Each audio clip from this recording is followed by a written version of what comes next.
À la fin de 1944, l'Amérique était sur le point de revenir aux Philippines. Pendant plus de 2 ans, l'Amérique a repris une à une les îles du Pacifique occupées par le Japon. Grâce à cela, ils se sont progressivement rapprochés des Philippines. Les Philippines étaient les cruciales pour le Japon car elles servaient de route majeure pour ses navires et approvisionnement. C'est par là que transitaient les matériaux de guerre et le pétrole venant d'Asie du Sud-Est. Si les États-Unis reprenaient les Philippines, l'une des lignes d'approvisionnement les plus importantes du Japon serait coupée. Maintenant, que s'est-il vraiment passé ? Allons découvrir ensemble. Mais avant de commencer la discussion, je voudrais te demander de mettre un like et de t'abonner à notre chaîne. C'est déjà une grande aide pour nous, les créateurs de contenu. Alors commençons. Alors que les officiels américains discutaient de la prochaine cible à attaquer, il y avait une personne qui savait déjà ce qu'il voulait. Et c'était le général Douglas MacArthur. Il croyait qu'il était temps de retourner aux Philippines. En 1942, il avait été forcé de quitter le pays alors que les Japonais avançaient rapidement. Avant de partir, il avait promis qu'il reviendrait. Et il comptait bien tenir cette promesse. Son premier plan était de commencer par Mindanao, puis de passer à Leyte.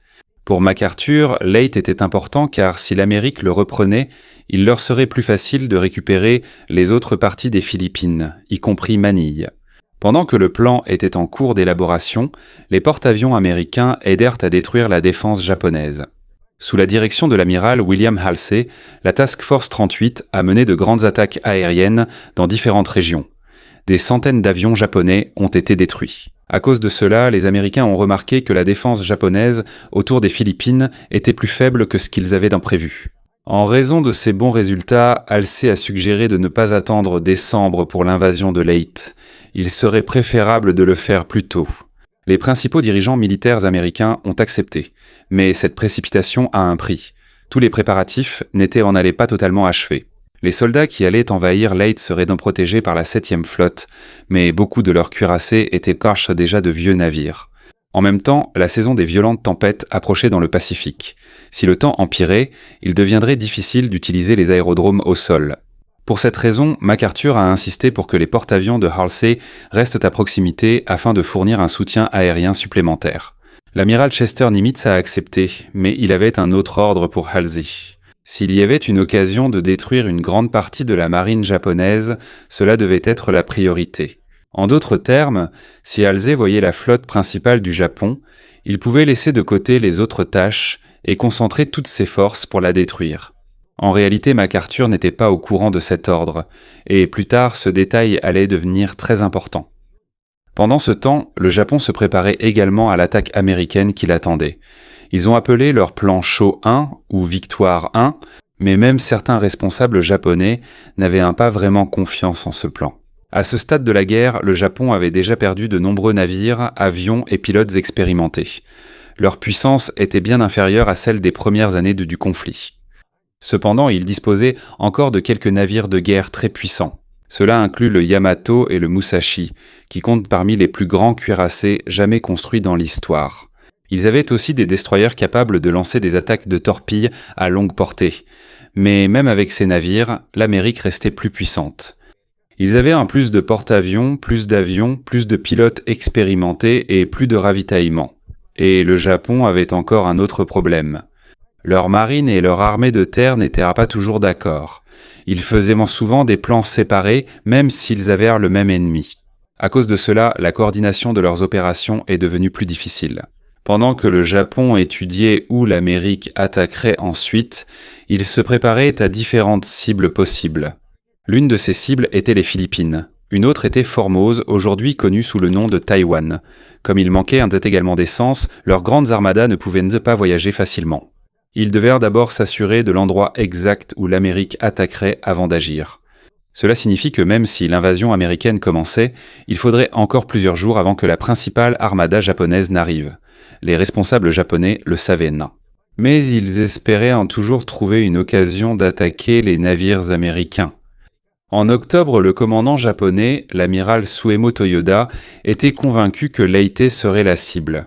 Il a donc divisé leur flotte en 3 forces principales. La plus puissante était celle du vice-amiral Takeo Kurita. Celle-ci comprenait les gigantesques cuirassés du Japon. Ils prévoyaient de passer par le détroit de San Bernardino et d'attaquer le golfe de Leyte par le nord. En même temps, une autre force devait entrer par le sud. Il y avait aussi un groupe séparé de navires pour les soutenir. Pendant ce temps, les porte-avions restants du Japon sous le commandement du vice-amiral Jisaburo Ozawa avaient une autre mission. On ne s'attendait pas à ce qu'ils remportent une bataille directe. Au lieu de cela, ils devaient servir d'appât. L'objectif était d'éloigner les porte-avions américains afin de donner à la flotte principale japonaise une chance de passer. Ce plan était extrêmement complexe, et pour qu'il réussisse, il fallait que les actions de toutes les forces soient parfaitement coordonnées. Le problème, c'est que des plans similaires avaient déjà échoué à plusieurs reprises dans le passé. Ainsi, même si de nombreux officiers japonais suivaient les ordres, beaucoup doutaient encore de la réussite de ce plan. Maintenant, alors que l'invasion américaine de Leyte approche, la flotte japonaise commence également à se mobiliser. L'amiral Suemo Toyoda a ordonné de lancer le plan Shaw. L'objectif est simple, détruire les navires américains avant qu'ils ne puissent établir solidement leurs forces sur Leyte. Mais le Japon a immédiatement rencontré des problèmes. Sur le papier, leurs navires devaient atteindre le golfe de Leyte en quelques jours. Mais dans la réalité, ce n'était pas aussi simple. Le ravitaillement en carburant de certains navires a été retardé. À Brunei, des sous-marins devaient aussi se préparer avant de participer à l'opération. Ce qui est encore plus triste, c'est qu'il manquait de pilotes expérimentés. Certains nouveaux n'étaient même pas vraiment formés à atterrir sur un porte-avions. À cause de cela, il a même fallu déplacer certains avions à l'aide de grues pour les charger sur les porte-avions. Plus le temps passait, plus leur calendrier prenait du retard. Le vice-amiral Takeo Kurita a divisé ses forces en plusieurs groupes. Leur plan était d'attaquer Leyte depuis différentes directions. Ils espéraient en ce que les Américains seraient désorientés et qu'ils auraient ainsi une chance de passer. Mais de nombreux officiers de Kurita n'étaient pas convaincus. Ils prévoyaient d'attaquer la nuit, période où ils étaient les plus expérimentés et à l'aise. Mais à cause des retards, il était très probable qu'ils devraient se battre en plein jour. C'est plus dangereux parce que les avions américains peuvent repérer leurs navires plus facilement. Kurita savait que la situation était difficile. Alors avant de partir, il a essayé de remonter le moral de ses hommes. Il leur a dit que parfois, pendant la guerre, des miracles se produisent. Il espérait que ce serait peut-être la chance du Japon. Après cela, son armada a continué à naviguer vers les Philippines. Pour économiser du carburant, ils sont passés par le passage de Palawan. Mais cette route était dangereuse.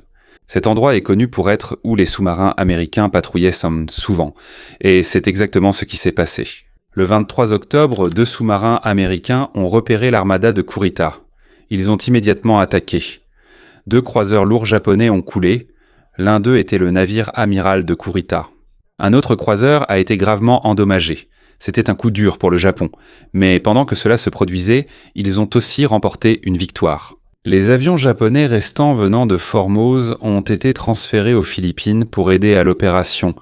Ils n'ont pas pu lancer beaucoup d'attaques. Mais une bombe a touché le porte-avions USS Princeton. Elle est entrée dans le navire et a explosé dans le hangar, provoquant ensuite une explosion secondaire. Alors que d'autres navires tentaient d'éteindre l'incendie, la situation a empiré. Plus tard, le magasin de torpilles du Princeton a explosé. L'explosion très puissante a tué ou blessé des centaines de marins américains. Le porte-avions n'a pas pu être sauvé. Finalement, il a été coulé par la propre marine américaine pour éviter qu'il ne tombe entre les mains de l'ennemi. Ce fut l'un des plus grands succès du Japon à cette époque. Mais cela n'a pas changé la situation globale. L'Amérique avait toujours plus de navires et d'avions. Pendant ce temps, la Task Force 38 de l'amiral Halsey était dispersée à différents endroits. Certains groupes étaient loin de la bataille principale. Ainsi, la force américaine n'a pu se rassembler immédiatement. Lorsque Kurita entra dans la mer de Sibuyan, seul un groupe de tâches en fut averti et lui barra la route. Même si ce n'était pas le groupe le plus puissant de l'Amérique, ils ont immédiatement commencé à lancer des attaques aériennes. L'une de leurs principales cibles était le gigantesque cuirassé Musashi. Il était identique au Yamato. C'était l'un des plus grands et des plus puissants cuirassés jamais construits par le Japon. Ensuite, les avions américains sont arrivés. Ils ont bombardé le Musashi. Il a également été touché par de nombreuses bombes et de torpilles. Peu à peu, le navire s'est rempli d'eau. Mais le Musashi était solide. À chaque attaque, il continuait à se battre. Il tirait sur les avions américains avec de nombreux canons anti-aériens. Cependant, au fil du temps, les dégâts s'aggravèrent de plus en plus. Finalement, il a été forcé de battre en retraite. Mais les avions américains n'ont toujours pas cessé d'attaquer. Ils l'ont continuellement poursuivi et attaqué. À la tombée de la nuit, plus d'une douzaine de bombes et plus de 10 torpilles avaient déjà touché le Musashi. Le navire n'a plus pu tenir. Il a lentement coulé dans la mer. Environ 1000 membres d'équipage se sont noyés avec lui. C'était une perte énorme pour le Japon. Encore plus surprenant, pendant tout le service du Musashi pendant la guerre, il n'a jamais tiré son canon principal contre un navire ennemi. Après la perte du Musashi, Kurita s'est temporairement retiré. En voyant cela, les pilotes américains ont cru qu'il battait en retraite pour de bon. Ils pensaient que la menace était terminée. Mais ils se sont trompés. Quelques heures plus tard, Kurita a repris sa route vers Leyte. La plupart des Américains ne l'ont pas remarqué. Pendant que la bataille en mer de Sibuyan faisait rage, une autre grande bataille commençait au sud. Les forces de l'amiral Shoji Nishimura s'approchèrent du détroit de Surigao. Mais ils ont été découverts par les avions américains avant même d'arriver. Cela a donné suffisamment de temps à la 7e flotte pour se préparer. Le contre-amiral Jesse Oldendorf a positionné ses navires. Il a choisi l'endroit parfait pour une embuscade. C'était comme un piège en mer. Ils ont laissé les Japonais s'approcher avant d'attaquer. Les destroyers américains ont attaqué les premiers. Ils ont lancé des torpilles. 2 destroyers japonais ont coulé. Le cuirassé Fuso a également été touché. Ensuite, les grands navires ont échangé des tirs. Ce fut la dernière fois dans l'histoire que des cuirassés se sont affrontés dans une bataille traditionnelle avec leurs gros canons. Mais il est vite devenu évident qu'il y avait l'avantage. Les Américains avaient le plus de navires. Leur position était également meilleure. Les navires japonais ont ensuite été touchés. Finalement, le cuirassé Yamashiro a également coulé. Presque toute la force de Nishimura a été anéantie. Au début, il semblait que l'amiral Shima allait venir aider. Mais lorsqu'il a vu ce qui se passait, il a décidé de battre en retraite. Il ne voulait pas risquer les navires qui lui restaient dans une bataille pratiquement terminée. À ce moment-là, un autre gros problème se profilait pour les Américains. Vers 16h le 24 octobre, la Task Force 38 a découvert les porte-avions de l'amiral Ozawa. Ici, l'amiral Halsey devra prendre l'une des décisions les plus cruciales de la bataille. Le 25 octobre 1944, une grave erreur a failli provoquer une catastrophe du côté américain. L'amiral William Halsey avait 2 choix. Il pouvait surveiller le détroit de San Bernardino pour intercepter la flotte de l'amiral Kurita, ou il pouvait poursuivre les porte-avions japonais au nord. Le problème, c'est qu'il a choisi la deuxième option. Il a emmené presque toute la force de la Task Force 38 pour poursuivre les porte-avions japonais. Pour Halsey, c'était l'occasion de détruire une fois pour toutes la force de porte-avions restante du Japon. Ce qu'il ne savait pas, c'est que c'était exactement ce que voulait le Japon. Les porte-avions de l'amiral Ozawa servèrent d'appât. La véritable menace était l'armada de Kurita qui s'approchait de Leyte. En raison de communications chaotiques, la 7e flotte n'a pas su tout de suite ce qui s'était passé. L'amiral Thomas Kincaid pensait que Halsey avait encore des navires gardant le détroit de San Bernardino. Mais il n'y en avait plus, Kurita était déjà passé et se dirigeait directement vers les navires américains en mer de Samar. À 6h du matin, la flotte de Kurita aperçut le Taffy 3. C'était un petit groupe de porte-avions d'escorte, de destroyers et de navires d'escorte américains. Ce groupe n'était pas conçu pour combattre de grands cuirassés. Il était fait pour fournir un soutien aux soldats au sol. Lorsque les 2 camps se sont vus, ils ont tous les 2 été surpris. Les Américains ne s'attendaient pas à trouver de grands navires japonais dans la région. Kurita non plus ne s'attendait pas à affronter une force aussi petite. Après seulement quelques minutes, les tirs ont commencé. À longue distance, les cuirassés japonais ont affronté les navires américains. Parmi eux se trouvait le Yamato, le plus grand cuirassé du monde à cette époque. Ses obus étaient énormes. Même sans toucher directement, ils pouvaient endommager les navires lorsque les obus explosaient tentaient dans l'eau près de la cible. Le contre-amiral Clifton Sprague, le commandant du Taffy 3, a immédiatement réagi. Il savait qu'il ne pouvait pas gagner dans un combat direct. La première chose qu'il a faite a été d'éloigner ses porte-avions. En même temps, il a donné l'ordre de faire décoller tous les avions, même si certains manquaient d'armement. Même si certains n'avaient presque plus de munitions. L'important était de perturber l'ennemi. Les navires américains ont également libéré une épaisse fumée. Comme le temps était humide, la fumée mettait du temps à se dissiper. ce qui a rendu plus difficile pour les Japonais de repérer leurs cibles. Alors que les porte-avions se retiraient, 3 destroyers américains ont pris une mesure presque désespérée. Ils ont foncé directement sur les navires japonais plus grands. C'était presque comme un petit bateau poursuivant d'un géant. Ils savaient qu'ils avaient un peu de chance de survivre. Mais ils savaient aussi qu'ils devaient en gagner du temps pour les porte-avions derrière eux. Ils ont lancé des torpilles. L'une d'elles les a touché un croiseur japonais et l'a mis hors de combat. Mais cela a coûté de lourds dégâts en retour. Ensuite, ils ont été pris pour cible par les cuirassés et croiseurs japonais. L'un des navires américains les plus courageux au combat était l'USS Johnston. Il a attaqué à plusieurs reprises, même si l'ennemi était bien plus grand.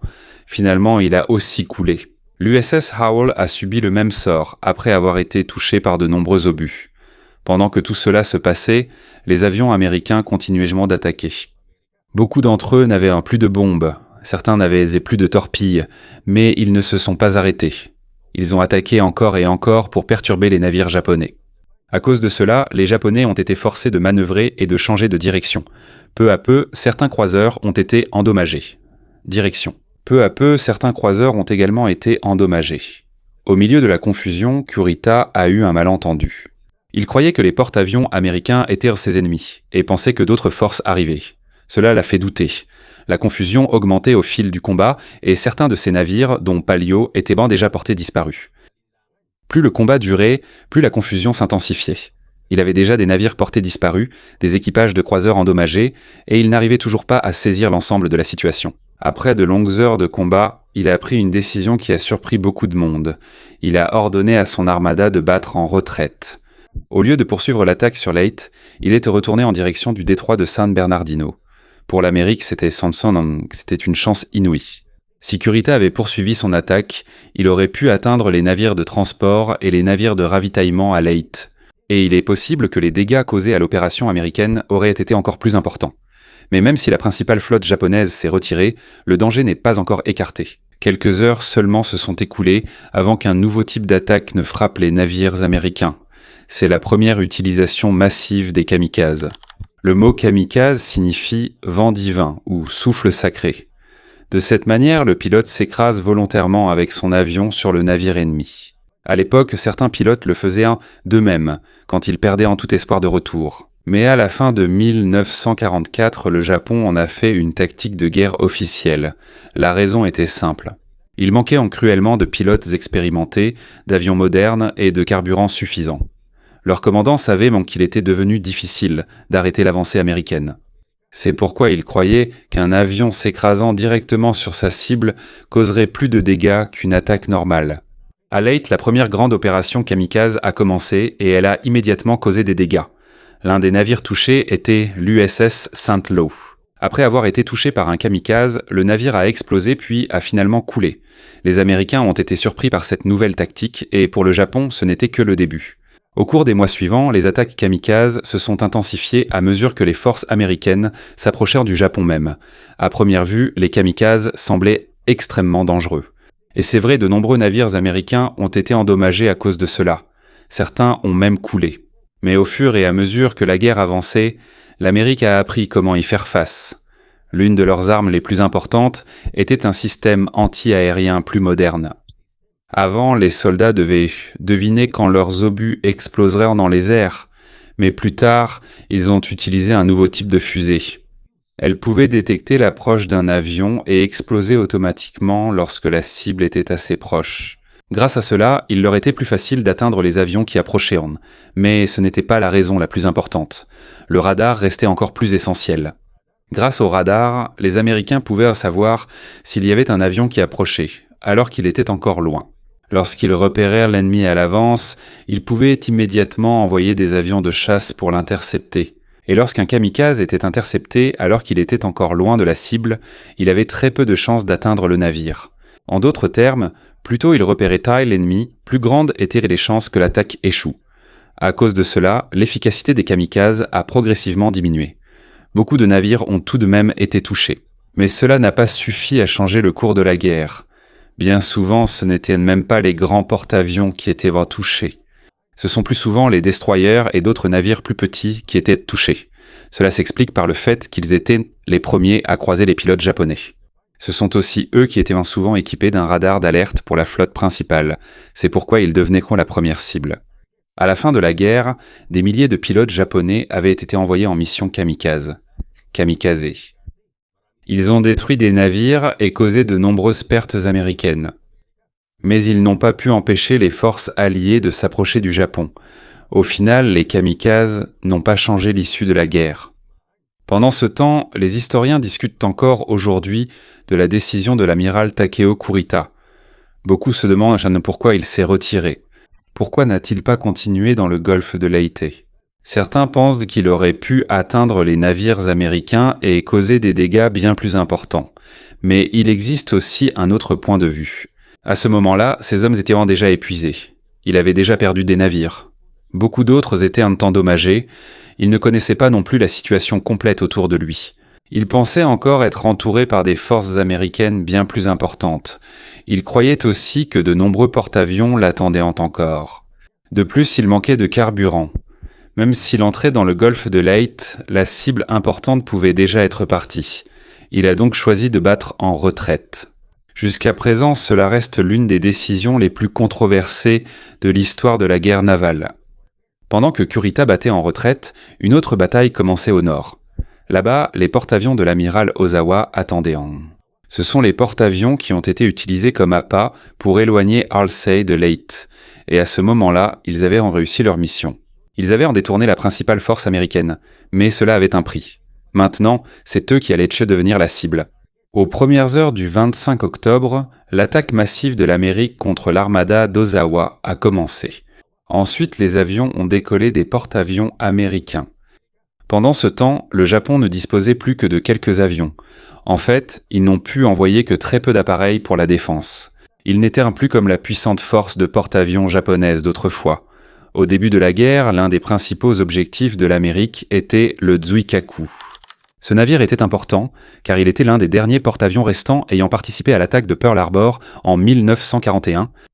Ensuite, il a été touché par des bombes et des torpilles. Peu à peu, il s'est incliné de plus en plus, alors que l'eau s'infiltrait à l'intérieur. Lorsque le capitaine a vu qu'il n'y avait plus d'espoir pour le navire, il a ordonné à son équipage d'évacuer. Peu après, le Zuikaku a coulé.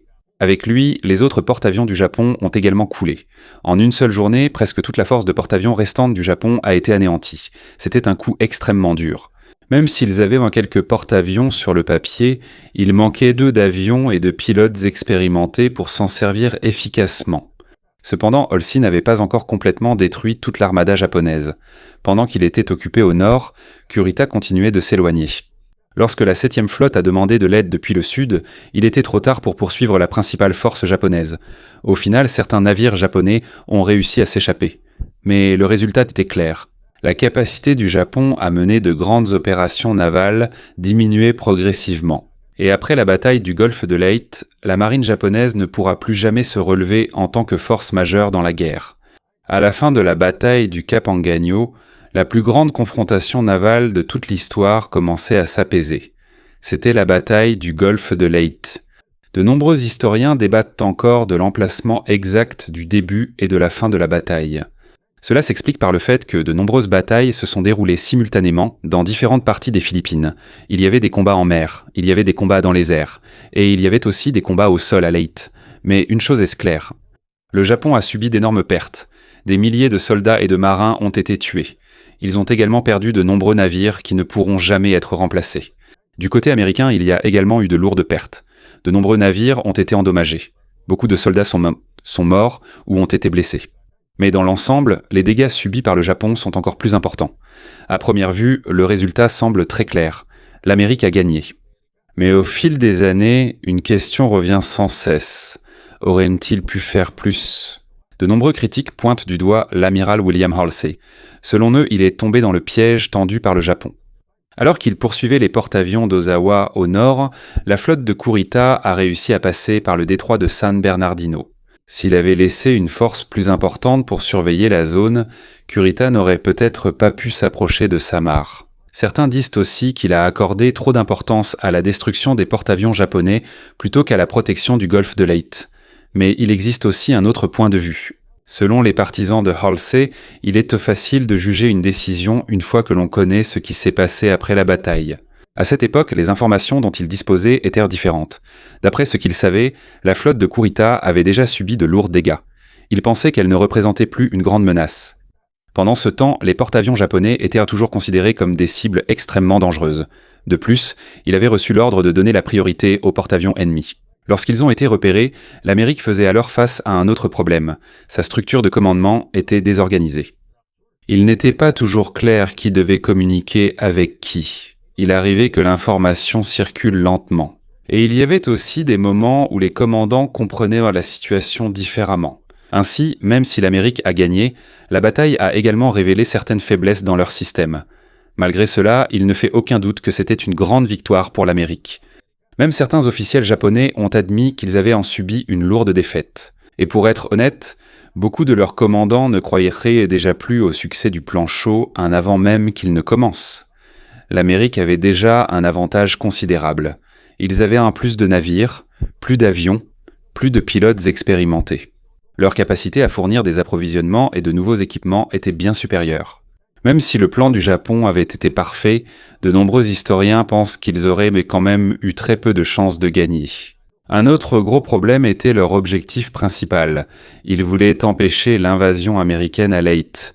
Mais lorsque leur armada est arrivée, les Américains avaient déjà débarqué de nombreux soldats et équipements. Il était déjà trop tard. Même en entrant dans le golfe de Leyte, il leur serait difficile de changer la situation sur Terre. C'est pourquoi de nombreux experts pensent qu'il était presque impossible pour le Japon d'atteindre son objectif à ce stade de la guerre. Et après le golfe de Leyte, leur situation s'est encore aggravée. Même si la guerre n'était pas encore complètement terminée, la colonne vertébrale de la marine japonaise était déjà presque brisée. Ils ont perdu de nombreux cuirassés. Ils ont perdu des porte-avions. Et surtout, ils ont perdu des membres d'équipage expérimentés qui n'étaient pas faciles à remplacer. À partir de ce moment-là, le Japon n'a plus jamais pu mener une grande opération navale comme auparavant. Mais cela ne veut pas dire que la lutte pour les Philippines était terminée. Peu à peu, les soldats américains et philippins progressaient contre les forces japonaises. Pour le général Douglas MacArthur, c'était le début de l'accomplissement de sa promesse. La promesse qu'il avait faite en 1942, « Je